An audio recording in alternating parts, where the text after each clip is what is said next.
Hello student, Kalam DS academy में आपका स्वागत है। प्यारे बच्चों, मैं Diwakar Chauhan, faculty of maths, Swami Vivekananda career coaching Jaspur.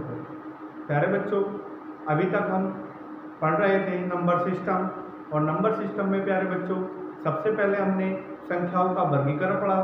उसके बाद प्यारे बच्चों हमने विभाज्यता के नियम पढ़े, और उसके बाद प्यारे बच्चों हमने इकाई का अंक पढ़ा।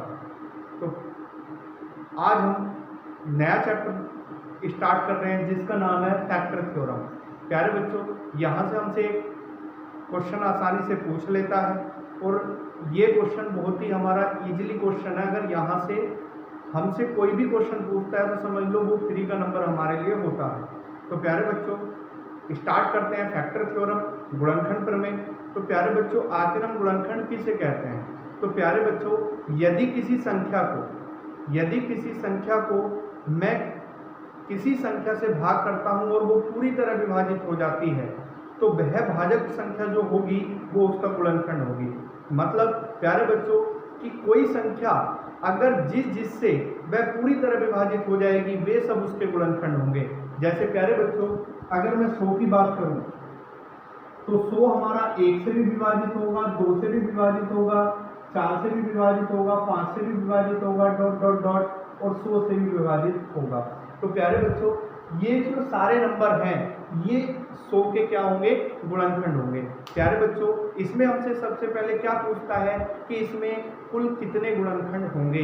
तो जानते हैं कि किसी संख्या के कुल कितने गुणनखंड कैसे निकालें। तो आइए जानते हैं।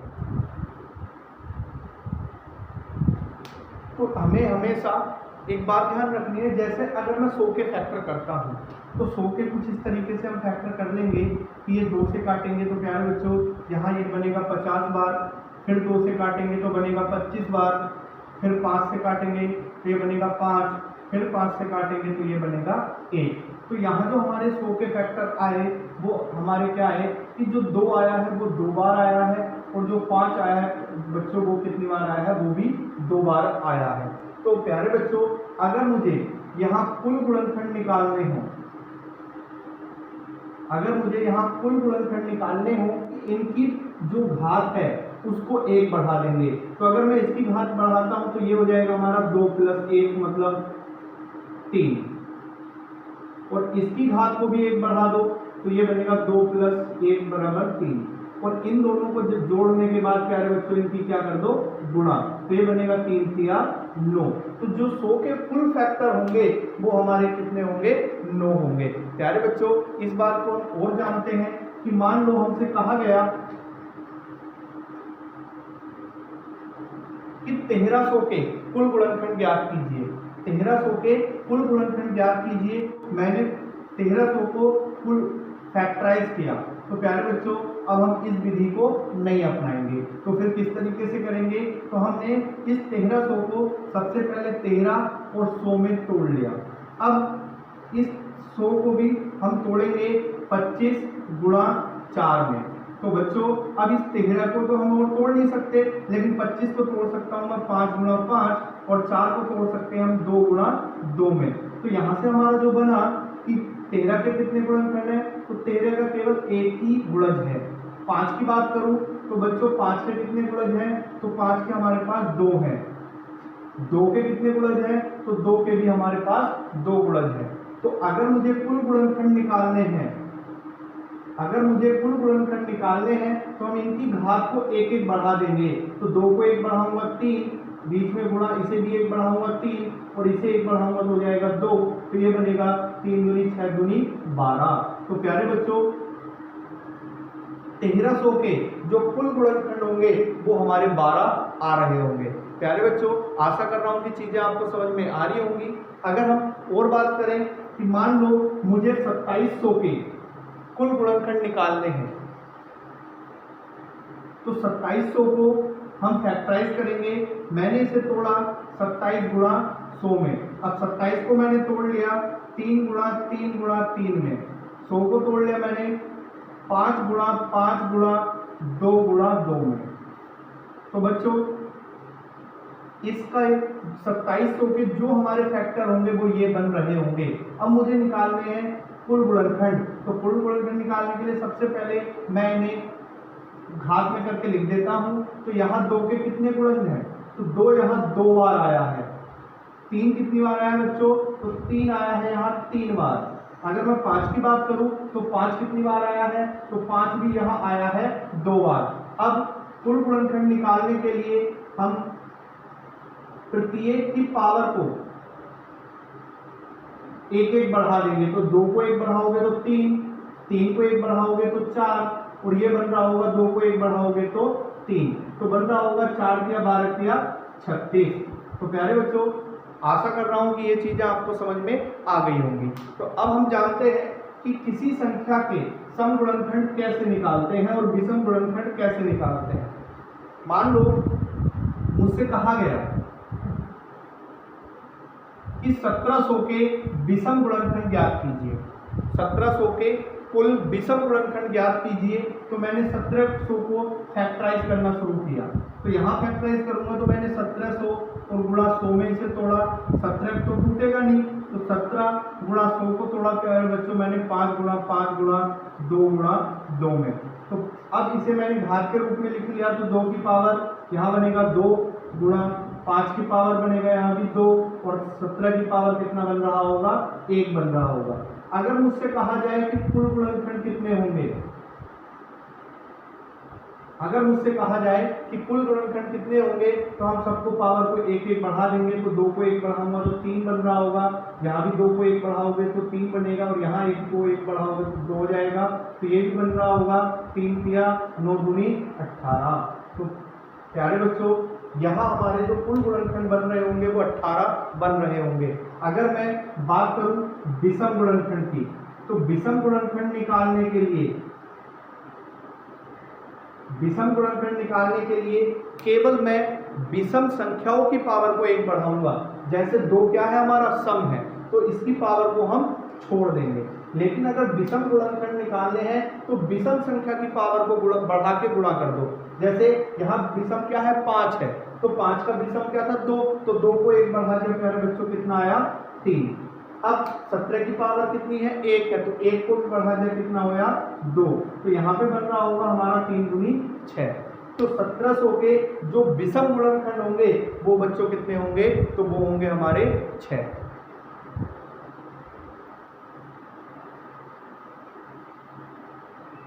आइए और जानते हैं।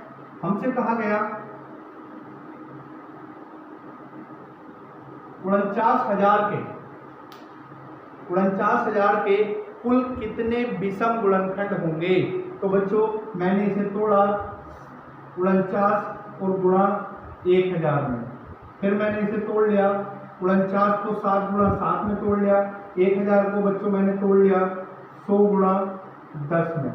अगर मैं 7 को टूटेगा नहीं, तो इसे हमने तोड़ा 7 गुणा 7 में। 100 को तोड़ लिया बच्चों 5 गुणा 2 गुणा 2 में, क्योंकि 5 बजे 25 चौका 100 हो जाएगा। और इसे फिर तोड़ लिया 5 गुणा 2 में। अब बच्चों, इसमें कोई भी संख्या हमारी ऐसी नहीं बची जिसको मैं फिर से तोड़ सकूं। मतलब इसे तब तक हमें तोड़ते जाना है जब तक ये टूटना बंद ना हो जाए, या कह सकता हूं कि प्राइम फैक्टरों में इसे तोड़ लेना है। तो प्यारे बच्चों, अगर हम बात करें तो इसमें 2 कितनी बार आया है? तो 2 प्यारे बच्चों 1 2 3, तो 2 आया है इसमें 3 बार। 5 कितनी बार आया है? तो 5 भी बच्चों आया है इसमें कितनी बार? 3 बार। अब बात करें 7 कितनी बार आया है? तो 7 आया है प्यारे बच्चों इसमें 2 बार। अगर मुझे यहाँ से विषम गुणनखंड निकालने हो, तो मैंने बताया था कि विषम गुणनखंड निकालने के लिए हम केवल विषम संख्या की पावर में 1 बढ़ाकर उनकी गुणा कर देते हैं, क्योंकि यहाँ संख्या हमारी कैसी है? सम है, तो इसे तो हम लेंगे नहीं। लेकिन यहाँ दोनों जगह संख्या कैसी है? विषम है। तो 5 की पावर 3 है, तो 3 को 1 बढ़ाया प्यारे बच्चों, कितना हो गया? 4। अब यहाँ 7 है, तो 7 की पावर को भी हमने 1 बढ़ा दिया, तो ये कितना हो गया? 3। तो यहाँ हमारा बनेगा 4 तिया 12। तो प्यारे बच्चों, 49,000 के कुल 12 विषम गुणनखंड होंगे।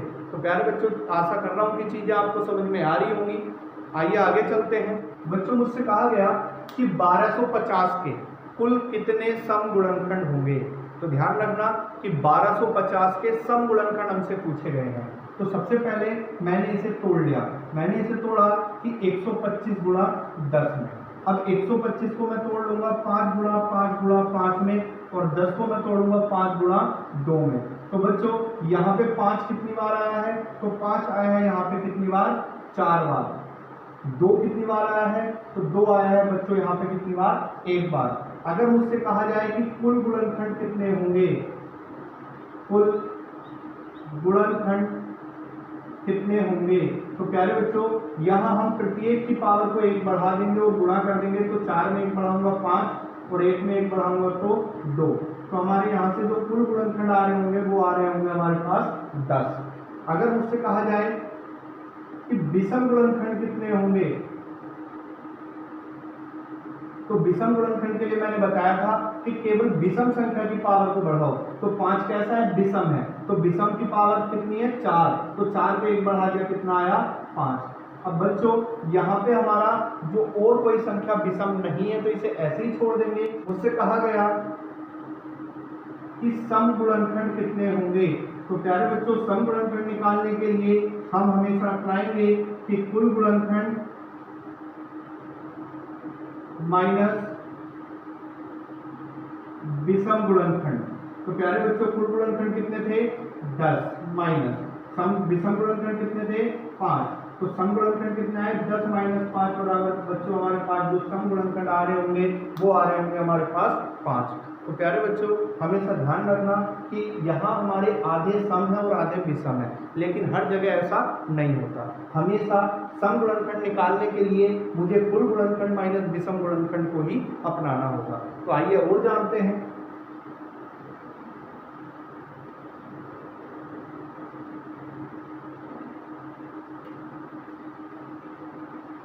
जैसे बच्चों हमसे कहा गया कि 6300 के कुल कितने सम गुणनखंड होंगे, तो मैंने 6300 को फैक्टराइज किया, इसे तोड़ा 63 गुणा 100 में। अब 63 को मैं तोड़ सकता हूँ बच्चों किस में, तो ये तोड़ा मैंने 9 गुणा 7 में। 100 को तो मैंने तोड़ लिया 5 गुणा 5 गुणा 2 गुणा 2 में। अब 9 को फिर से हम तोड़ सकते हैं, तो इसे तोड़ा मैंने 3 गुणा 3 गुणा 7 गुणा 5 गुणा 5 गुणा 2 गुणा 2। तो बच्चों इसके जो कुल फैक्टर हो गए होंगे वो ये हो रहे होंगे। तो अगर मैं यहाँ से निकालूं तो यहाँ 2 कितनी बार आया है, तो 2 आया है प्यारे बच्चों यहाँ कितनी बार, 2 बार। अगर 5 की बात करूं तो 5 कितनी बार आया है, तो 5 भी आया है 2 बार। अगर 3 की बात करें तो 3 भी आया है 2 बार, और 7 आया है बच्चों कितनी बार, 1 बार। तो यहाँ से अगर मैं निकालूं कुल गुणनखंड, तो कुल गुणनखंड निकालने के लिए मैंने अभी बताया था कि सबकी पावर को 1 1 बढ़ा के गुणा कर दो। तो पावर को 1 बढ़ाऊंगा तो ये बन रहा होगा 3, इसे बढ़ाऊंगा तो ये भी 3 बन रहा होगा, ये भी 3 बन रहा होगा, इसे बढ़ाऊंगा तो ये बन रहा होगा 2। तो प्यारे बच्चों ये बन रहे होंगे 3 के 9 के 27 दूनी 54। तो यहाँ से जो कुल गुणनखंड निकल के आए हमारे 6300 के, वो कितने निकल के आए, 54 निकल के आए। अगर मुझसे कहा जाए कि विषम गुणनखंड कितने होंगे, तो बच्चों मैं यहाँ विषम गुणनखंड निकालने के लिए विषम संख्या की पावर को बढ़ा दूंगा। तो विषम संख्या 5 है, तो 5 की पावर बढ़ाओगे तो यहाँ बनेगा 3, यहाँ भी 3 विषम है तो विषम की पावर को फिर बढ़ाया 3, 7 भी विषम है तो इसकी पावर को भी बढ़ा दिया तो ये आया 2। अगर मैं इनकी गुणा करता हूँ तो 3 की 9 दूनी 18। तो बच्चों यहाँ जो हमारे पास विषम गुणनखंडों की संख्या आ रही होगी वो आ रही होगी 18। अगर मुझे यहाँ से निकालनी है सम गुणनखंड, तो सम गुणनखंड के लिए मैंने बताया था कुल गुणनखंड माइनस विषम गुणनखंड। तो कुल गुणनखंड कितने हैं, 54 माइनस, अब विषम गुणनखंड कितने हैं, 18। तो टोटल कितने बने, 54 माइनस 18 बराबर हमारे पास सम गुणनखंडों की संख्या कितनी आई बच्चों, 36। तो इस तरीके से हम कोई भी क्वेश्चन को आसानी से डील कर सकते हैं। लेकिन प्यारे बच्चों इसमें हमें आगे बहुत सारी चीज़ें पूछ सकता है। अभाज्य गुणनखंडों की संख्या भी हमसे पूछ सकता है, गुणनखंडों का योग भी हमसे पूछ सकता है, गुणनखंडों का गुणनफल भी हमसे पूछ सकता है, या अगर मैं कहूँ कि सम गुणनखंडों का योग कितना होगा ये भी हमसे पूछ सकता है, विषम गुणनखंडों का योग कितना होगा ये भी हमसे पूछ सकता है। तो आइए उन्हें भी जानते हैं कि किस तरीके से वो हम निकालते हैं। तो बच्चों आगे हम जानते हैं कि किसी संख्या के अभाज्य गुणनखंड हम कैसे निकालते हैं। मान लो बच्चों हमसे कहा गया कि 13 की पावर 5 गुणा 3 की पावर 8 गुणा 5 की पावर 15 की पावर 9 में अभाज्य गुणनखंडों की संख्या कितनी होगी। तो प्यारे बच्चों, सबसे पहले मैं यहाँ जो संख्या फैक्टराइज होती है उसे कर देता हूँ। हमसे क्या कहा गया कि निम्नलिखित व्यंजक के अभाज्य गुणनखंडों की संख्या कितनी होगी। अगर हम बात करें तो 13 तो टूटने वाला है नहीं, तो मैंने 13 को ऐसे ही लिख दिया 13 की पावर 5। 3 भी नहीं टूटेगा तो 3 की पावर 8। अब मैंने यहाँ देखा कि 15 की पावर 9, तो मैंने 3 गुणा 5 में तोड़ लिया प्यारे बच्चों, ये बनेगा 3 गुणा 5 की पावर 9। अब 13 की पावर बच्चों 5 ही लिखा, 3 की पावर 8। अब इसे लिख सकता हूँ बच्चों मैं 3 की पावर 9 गुणा 5 की पावर 9। तो यहाँ जो हमारा निकल के आ रहा होगा कि 3 कितनी बार आ गया, तो 3 आ गया 9 8 17 बार गुणा 5 कितनी बार आया है, तो 5 आया है 9 बार। अगर बात करूँ 13 की, तो 13 आया है बच्चों यहाँ 5 बार। तो अब बच्चों अगर मुझसे कहा जाए कि इसके कुल गुणनखंड निकालिए, तो कुल गुणनखंड निकालने के लिए हम सबकी पावर को एक एक बढ़ा के क्या कर देंगे, गुणा कर देंगे। अगर मुझसे कहा जाए विषम गुणनखंड निकालिए, तो विषम गुणनखंड के लिए सबकी पावर को एक एक बढ़ा के गुणा कर देंगे। और सम गुणनखंड निकालने के लिए हमसे कहा जाए तो यहाँ सबकी कुल गुणनखंड में से विषम गुणनखंड घटा दूंगा। इसका आंसर कृपया करके मुझे कमेंट में जरूर बताएं कि इसके कुल कितने गुणनखंड होंगे, कितने विषम गुणनखंड होंगे और कितने सम गुणनखंड आ रहे होंगे। तो बच्चों अगर मैं इसमें अभाज्य गुणनखंडों की संख्या निकालना चाहता हूँ, तो प्यारे बच्चों यहाँ मैं प्रत्येक संख्या में जितनी भी अभाज्य संख्याएं हैं सबकी पावर को केवल जोड़ दूंगा। प्यारे बच्चों अगर मुझसे कहा जाए कि अभाज्य गुणनखंडों की संख्या इसमें कितनी होगी, तो अभाज्य गुणनखंड निकालने के लिए बच्चों प्रत्येक की पावर को केवल ऐसे ही जोड़ दो। मतलब जितने भी इसमें अभाज्य संख्याएं हैं, तो 3 भी अभाज्य है, 5 भी अभाज्य है और 13 भी अभाज्य है। तो बच्चों इसमें जितनी भी अभाज्य संख्याएं हैं सबकी पावर को केवल ऐसे ही जोड़ दो। तो मतलब ये जुड़ जाएगा 17 प्लस 9 और प्लस 5। तो ये हमारा बन रहा होगा कि 17 और 9 को जोड़ूंगा तो प्यारे बच्चों आ रहा होगा हमारा 26 और 26 और 5 31। तो प्यारे बच्चों कि इस व्यंजक के जो अभाज्य गुणनखंडों की संख्या होगी वो आ रही होगी हमारी 31। तो आशा कर रहा हूं कि बच्चों चीजें आपको समझ में आ रही होगी। तो बच्चों हमारा अगला क्वेश्चन है कि 1728 के कुल गुणनखंड कितने होंगे, विषम गुणनखंड कितने होंगे, सम गुणनखंड कितने होंगे और बच्चों अभाज्य गुणनखंड कितने होंगे। तो बच्चों इन क्वेश्चन को आपको ये चारों आंसर मुझे कमेंट में देने हैं। ये क्वेश्चन आपके लिए होमवर्क है। अब हम बात कर लेते हैं कल जो हमने होमवर्क के लिए क्वेश्चन दिया था। तो बच्चों कल जो मैंने क्वेश्चन दिया था उसके बारे में पहले हम डिस्कस कर लेते हैं। अगर इस क्वेश्चन की मैं बात करूं तो यहाँ से हमारा बन रहा होगा कि हमने कहा था कि इकाई के अंक में केवल इकाई के अंक की गुणा करो। तो मैंने यहाँ 6 में गुणा की 3 की, तो यहाँ बन रहा होगा 6 या 18 में इकाई का अंक क्या होगा 8। अब मैं 8 में गुणा करूंगा n की, तो ये बनेगा 8 गुणा n। और 8 गुणा n जो बराबर होना चाहिए वो इकाई के अंक के बराबर होना चाहिए, मतलब n प्लस 2 के बराबर होना चाहिए। तो प्यारे बच्चों अगर मैं यहाँ से बात करूँ तो मैं n का मान ऐसा सोच लूंगा कि उसमें 8 की गुणा करने पर इकाई का अंक और उसमें 2 जोड़ने पर इकाई का अंक समान आए। तो हम यहाँ पर ऑप्शन का सहारा भी ले सकते हैं। जैसे अगर मैं ऑप्शन नंबर 1 रखता हूँ तो यहाँ बनेगा, अगर मैंने 1 रखा तो ये बनेगा 8 इकाना 8, तो यहाँ से तो इकाई का अंक 8 बन रहा है, लेकिन यहाँ इकाई का अंक बन रहा है 2 और 1 3, तो ये हमारा आंसर नहीं हो सकता। अगर मैं 8 रखता हूँ तो 8 8 16, तो यहाँ इकाई का अंक बन रहा है 6, लेकिन यहाँ बन रहा है 8 2 10 मतलब 0। तो प्यारे बच्चों ये भी हमारा आंसर नहीं हो सकता। लेकिन अगर मैं ऑप्शन नंबर 6 रखता हूँ यदि मैं ऑप्शन उठा के 6 रखता हूं तो ये बनेगा 8 छंग 48। तो बच्चों इसका इकाइकांक बन रहा है 8 और यहाँ बन रहा है कि 6 और 2 8। तो प्यारे बच्चों यहाँ से हमारा दोनों ही चीजें बराबर आई, इसलिए हमारा जो आंसर होगा वो क्या आ रहा होगा, 6 आ रहा होगा। तो बहुत सारे बच्चों ने मुझे इसका राइट आंसर कमेंट किया है, तो मैं आशा कर रहा हूँ कि चीज़ें आपको समझ में आई होंगी। तो बच्चों हमेशा एक बात ध्यान रखना कि हमें चीज़ों को थोड़ा सा अलग वे में जाकर भी सोचना होगा, मतलब ऑप्शन का सहारा भी लेके हमें अपने क्वेश्चन को आसान हम बना सकते हैं। तो प्यारे बच्चों आज के लिए फिलहाल इतना ही। कल हम पढ़ेंगे गुणनखंड प्रमेय में काफ़ी अच्छी अच्छी बातों पर ध्यान देंगे। तो आज के लिए इतना ही।